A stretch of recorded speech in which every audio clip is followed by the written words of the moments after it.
ეს მოგიყვებით თუ რა ქონება დავაგროვეთ მე და ქრისტიმ TikToker-ობით დაახლოებით 1 წლის განმავლობაში. ამისათვის კიდე აუცილებლად გამოგვიწერე არ დაგეზაროს პლუს მიაჭირე. შენი ხო არაფერი არ მიდის, მიაჭირე რა. დავიწყოთ პირველი кейსით.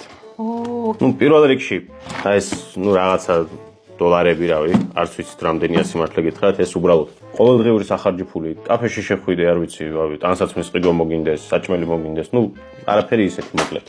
ასასვენებლად ვიყავით მოკლედ თურქეთში, რა წასულები. ქრისტი მიყიდა თავისთვის აი ესეთი სადღაც 300-400 გრამი, ხო? ოქრო რა.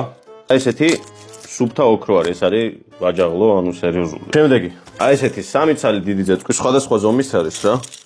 სიმართლე გითხრათ, ძალიან მძიმე არის, ვერ წარმოვიდგენთ, რომ ოქრო ხო იცით, ახლა რომ ძალიან მძიმე არის შესაბამისად, ეგეთ თემა. ამას ბოლოში ვანახებ ამ кейსში რაც არის რა და ეხლა გავხსნათ ეს кейსი.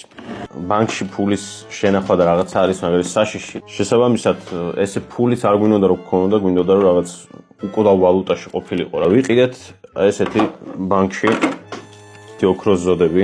კილოიანები. ხო, კილოგრამიანები ავიღეთ, იმიტომ რომ ეხლა გადმოსატანად დიდები ძალიან რთულია და ხო, რთული სათრევია. 8 ცალი ზოდი რა. ბავშვობიდან მქონა ორივეს ოცნება. აი ფილმებში თუ გინახავთ, ოქროს მონეტები.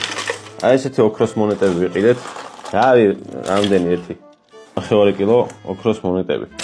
ესე რო თქვა რომ რაღაცა ფული იშოვებაო, დიდი არაფერი არ იშოვება, ხო რა. ფული არ გვაქვს. ფული არ გვაქვს, საერთოდ არ გვაქვს ფული.